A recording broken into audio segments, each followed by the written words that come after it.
I hope that made it in. Born ready, baby. All right. Well, welcome back. Episode 2 of the MegaMini podcast. Here, Ashley and Stay. And we're chatting about our second location now on our big southeast U.S. journey. Been a journey. Yeah. I guess since we're traveling out to Texas eventually, that's gonna be. It's not just the southeast. Like that kind of moves into the. That's true. We are. What is that? The south. Midwest. Mid-south. It's not the Midwest because it's more south. I'm not sure what Texas is considered. It's in Thousand Trails land. It's still part of the southeast. Yeah, so it's all within the southeast territory of Thousand Trails. Yeah. But yeah. So Texas is pretty central. Location number 2 is where do we end up? Number 2. Advance, North Carolina. North Carolina. That's right. This is the. Let me see. This is the place that we are very conflicted about. Our travel day, we left Virginia, and I noted that the roads were pretty empty, maybe because we were traveling on a Monday. It was also my first work day on the road, so we have this nice little, hotspot thing that has unlimited data. Yes. And we've been using that to work on the road no matter where we are. Shout out Calix Institute for that thing. Yeah, seriously, thank you guys. That's been an amazing investment, and we love it. And anyone else who needs internet for traveling for your RV, or just if you travel a lot, it uses the T-Mobile Wi-Fi network. Switches between 4G. Like cellular network. Yeah, it switches between 4G and 5G. So it really is based on the towers, but my phone is serviced by Verizon, his is AT&T, and our hotspot's T-Mobile. So no matter where we have been, we typically have some sort of internet. We had one place that the MiFi didn't work at all. Right. And we had one place that we all kind of had poor service, but it all worked enough to get by. Yeah. That thing's been pretty good. Overall, we've had good connections throughout. And I've used it while driving. I'm literally sitting in the passenger seat with my laptop doing my job. So. Yeah, you do web development and web design and stuff. So it's you have to whitelist your IP address. Yeah, that's been fun. So that's the one challenge is you're changing IP address because we're traveling, so it's connected to one tower, and then as soon as it goes to a new tower, you get a new IP address. So then I just find out when the site magically blocks me, and then I'm like, oh, okay, got a whitelist again. But it's security protocols, so gotta do what we gotta do. Big shout out to Calix Institute for that. Definitely check them out. They're basically you become a member and you do a donation, and they'll send you this as a complimentary device. Link in the description below. Yes, check those out. We're not sponsored by them or anything. No. It's just a service that we really like. Not at all. So traveling on a Monday after Black Friday, the traffic was really, really light. It only took us around an hour to hit I-95, which is pretty major route. It was Stay's first experience with Popeyes. Yeah, that's right. We tried them on the road, right? Yeah. They were good. They were really good. I liked Popeyes. I've had Popeyes before in Philadelphia. And Stay said he never had it before, so I was like, oh. Yeah. And you say you like KFC. He hadn't had Popeyes yet. We traveled. It was almost dark before we got to camp. It was 2 minutes before 5 p.m. Was that one of the longer days? I think so. I think the first couple were pretty long. Yeah, that's right. 4.5 hours. We're trying to keep most of our drives under 5 hours. Thank you for that. Yeah. There's a couple that are a little bit longer. Our upcoming one's gonna be pretty long, but... Yeah, the one out to Texas from Louisiana, right? Yeah. But we'll make do. Our longest one was actually from Georgia to Port Richey. Yeah. So we were up near Savannah, and we went all the way down to Port Richey, and that took some time. It's 6.5 hours? I think so, after our gas breaks and stuff. Yeah. I can pull up the chart. I'm charting all this. We can link our map in the description too, and you can see where we've been and what we did, where we're going. Popeyes, our campground was Forest Lake RV Camping Resort in Advanced, North Carolina. It was another 1,000 Trails location, and it was under construction. Yes. We were definitely there in their kind of off-season time. It looks like it would be a really cool campground. Yeah. They have a lot of facilities for activities. They have a nice big like game room that we went in. I'm kind of sad I didn't play skee ball, but I was a little bit sour about the state of our campsite. We'll get to that. Yeah, we had other things to worry about. Basically, the construction was causing water main breaks. Either that or water main breaks were just happening.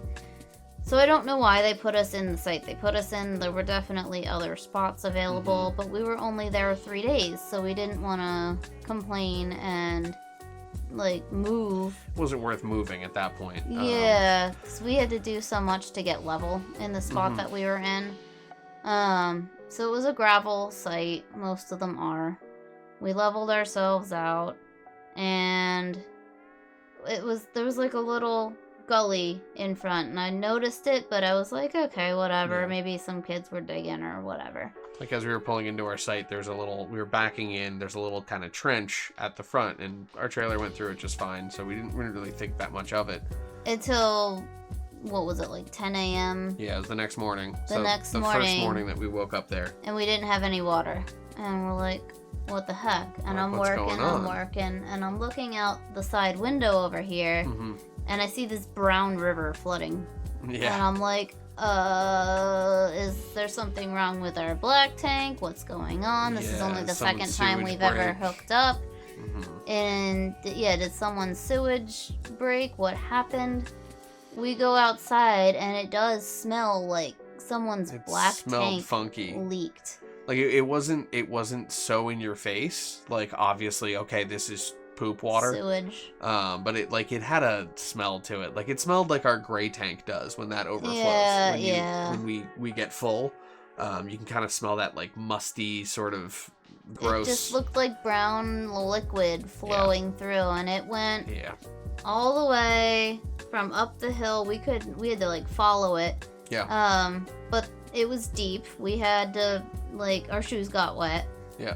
It went and flowed right conveniently between our hitch and our the front of our trailer. Yeah. So you were right under our trailer. You were worried about the hitch kind of sliding out from underneath of us. Well, because the bank was washing away. So there was kind of a main river right there under our trailer.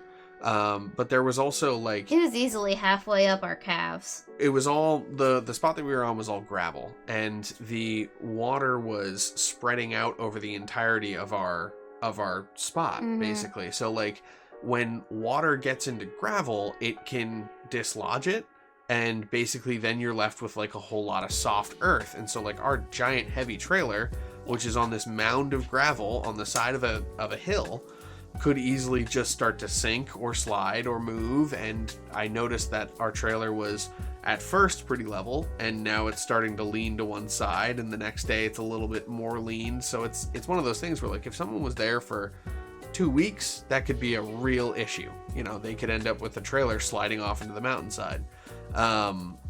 For us, luckily, we're only there for a couple of days, but I also took the time to literally put my boots on and dig with the back of my heel. We didn't have a shovel or anything, but we dig have a trench. Shovel, but it's more like a snow shovel. Yeah, it's for snow for sure. Yeah.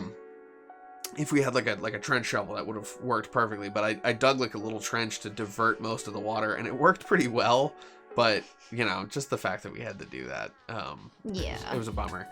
The rest of the place looked really cool, though, too. It had a lot of amenities. There was a lot of... there were 2 pools, a hot tub, big laundry facility. Courts. Was that squash? I have no idea what that was. But there are these weird little courts. You can see there's footage of me flying around there on the Instagram channels. I believe it's on this one, State EP. There's some over here as well. But got to fly around the tiny whoop, and it was really cool. That was where we flew at night. Yeah. There was enough lit space that you could actually like do things at night on the campground. Yeah, it was cool. Like right across from our campsite, there was a little bridge that you walked over, and it took you to all the main like buildings. So, and there were buildings, not just one little office.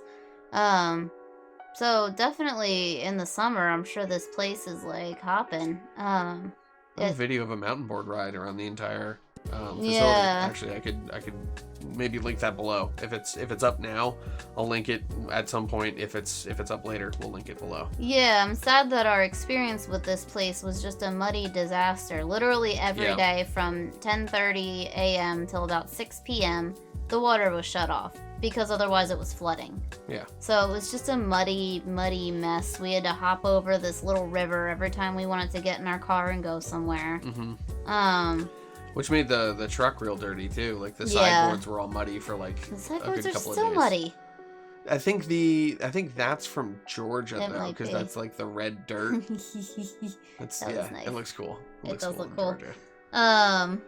Yeah, but North Carolina, the first day I got caught in the laundry room with Renee because I was checking out the pricing because I knew we had to do laundry. I heard about Renee. Oh, you were flying, and I was hoping you would wonder where I was and come rescue me, but you didn't. Well, I had a bunch of batteries to fly through, so I spent probably an hour flying. Yeah, so that hour that he was flying, I was stuck standing in the laundry room with no laundry to do, talking to a lady who also wasn't doing laundry, who just decided she needed to get out of her trailer, and she proceeded to tell me every tragic thing that ever happened in her life.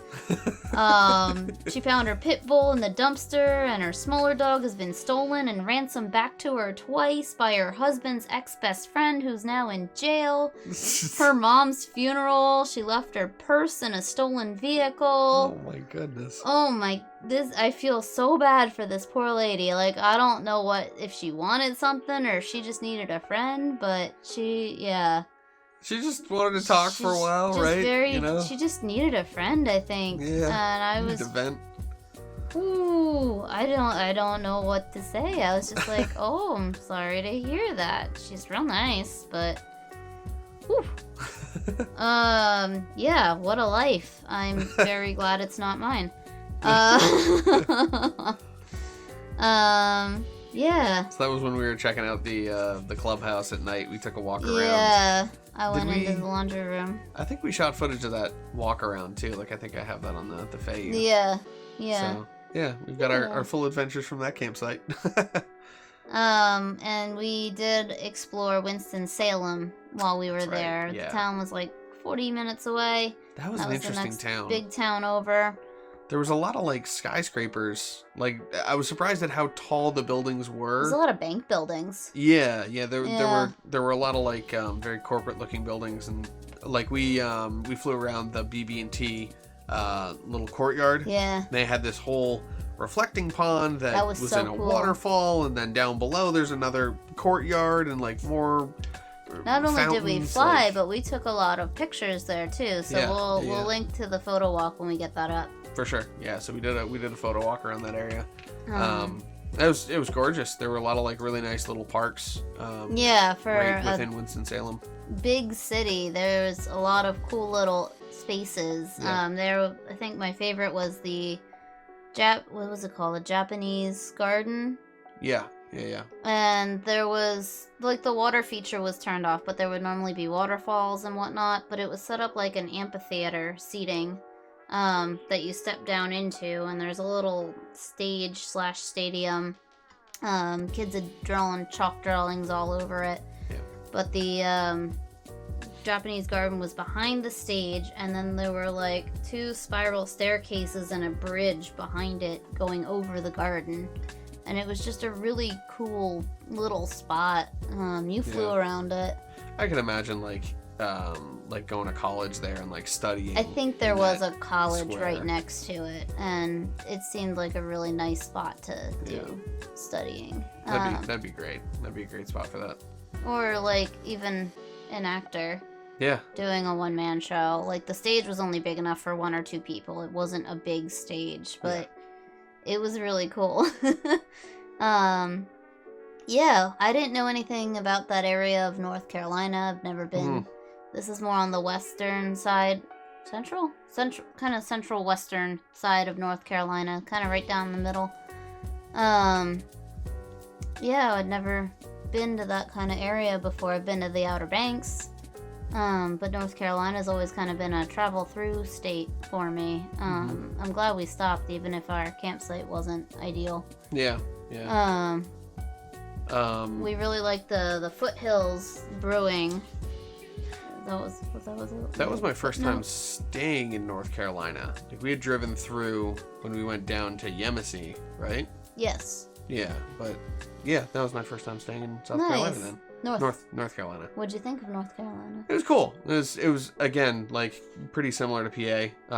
It was starting to transition a little bit more. Temperatures went up and gas prices went down. Yes. It was great. Yeah, I like that combination.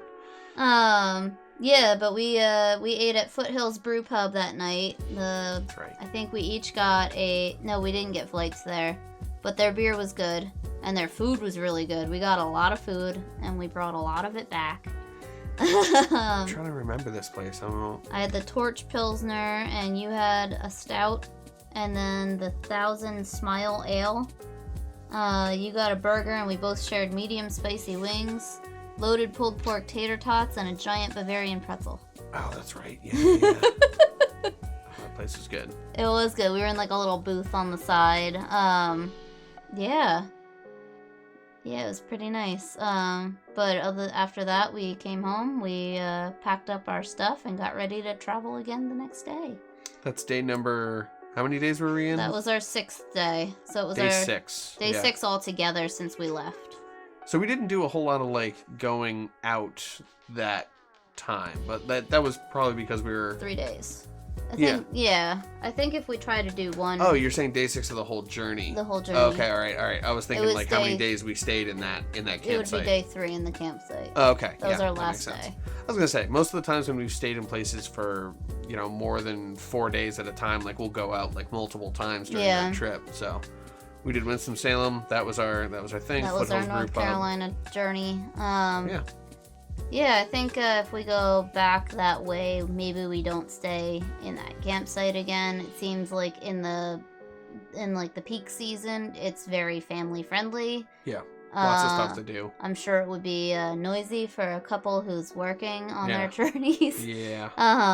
That's true. It seemed like more of a family, kid-friendly place than something that a couple in their 30s would go stay at. But multiple pools. I remember there were 2 pools and a hot tub, and they weren't covered and they were dirty. So I hope they take care of them in the summer. Yeah. I'm not sure if they're dirty from the construction or just fall. There were still leaves falling everywhere, even though it was getting warmer than we were used to. Like if they button everything up and make it all nice and pretty for summertime, then that would be a great spot. It would be a really cool like vacation place. Yeah. But if it's something where like they don't clean that stuff up and that's just sort of how it is, then like that would be a real bummer of a spot. So that's my least favorite campsite that we've been to so far, and I think that one's a roll of the dice for sure. How many have we been? We did Virginia, North Carolina, South Carolina, Georgia, Florida 2, Florida 3. We're at our 8th spot right now. Were there 2 in Georgia? We're at our 9th spot. We're in Mississippi. No, there was 1 in Georgia. Just Bliss really? Hills, yeah. Oh. I don't know why I thought there were 2. The other one was South Carolina. Interesting. Sure. Anyway, North Carolina. Yeah. Beautiful sunsets. We started to see a lot more bright colors in the sky. I think that was the big thing for me anyway. Started to see more Baptist churches on the road. What else was... we didn't really start noticing that stuff until, I think, South Carolina. That's where it kind of started. Like North Carolina is where it starts to churches and Dollar Generals. Yeah, that's the one thing. It's like everywhere. Like I don't know. I always thought Dollar General was kind of like a smaller chain, just because every time you go into that store, like it's not huge. Like they have their products and whatnot, but it doesn't seem like an anything too off the walls, or like it's got like its own, specific branding even. It's the fake dollar store. Yeah. Nothing's a dollar at Dollar General. And they're Dollar everywhere. Tree is where it's at. There's Dollar Generals in every single town that we've been through so far. Like, I've seen more Dollar Generals than I have seen McDonald's on this trip, which is like, that's insane to say. Yeah, that's very true. Yeah, you see a lot more Dairy Queens down here. I feel like I see more Dollar Generals on this trip than I see, like Starbucks in New York. Oh, yeah. Which, like, Starbucks used to be on every street corner in New York, and now it's kind of, like, died down a little bit. So, yeah, it's, like, everywhere. Dollar General. Who'd have known? Anyway, this has been our episode 2 of the MegaMini podcast. So thank you for listening. We appreciate you joining us for this, if you've stuck around for this long. We're going to be coming back with more episodes soon. We're talking about... What's our next spot is South Carolina. And then we're going down to Georgia and Florida, and we're doing this whole southeast US trip over winter, and we're happy to have you along for the ride. Follow us on Instagram if you want to see all of the reels, all of the pictures. Ashley's doing a great job of documenting each time we go out. I'm posting random FPV footage just because I love flying these things and I can't help it. Gotta do something with the footage. Yeah, and the MegaMini Instagram, I've been doing a whole lot of like the street photography that we take and posting that up there. Lately, it's been a lot of reels, but I'm going to have another salvo of our street photography coming out soon. I'm just waiting to get some updated images from our current travels. I feel like between driving and just adventuring, you're doing a lot more adventuring than editing. Well, I think it's between the adventuring and flying FPV, because you found a new hobby on this trip. Yeah, I added a hobby into the mix, and if it had just been adventuring and then coming back and editing, I probably would have been doing it a lot quicker. But now it's like I can adventure and I can edit and I can fly. How do you feel about your work-life balance right now? I gotta figure it out. Really, I'm all off kilter. Like I feel like I was expecting to have more daily work on the road, and I've sort of tailored my I don't know, I was waiting for that to start to be like, okay, now it's work time, and I think I've just been treating it as vacation until then, so I gotta get my schedule going. You've been good this past week or two. Yeah, I've been trying to get stuff done. Getting on things, yeah. It's I think the pack up and then travel days, like those set me off, because it's like that's basically 2 days in a row for that day and for the next day, because the next day is all set up and make sure everything's all right. It doesn't take us that long. It doesn't take us that long, but I think mentally it's harder for me to get back into the work day right after a travel day. Gotcha. But yeah, we're figuring it out. I'll get that schedule going. We'll get some more content up soon. Thanks for watching, and we'll catch you next time. Peace, everybody.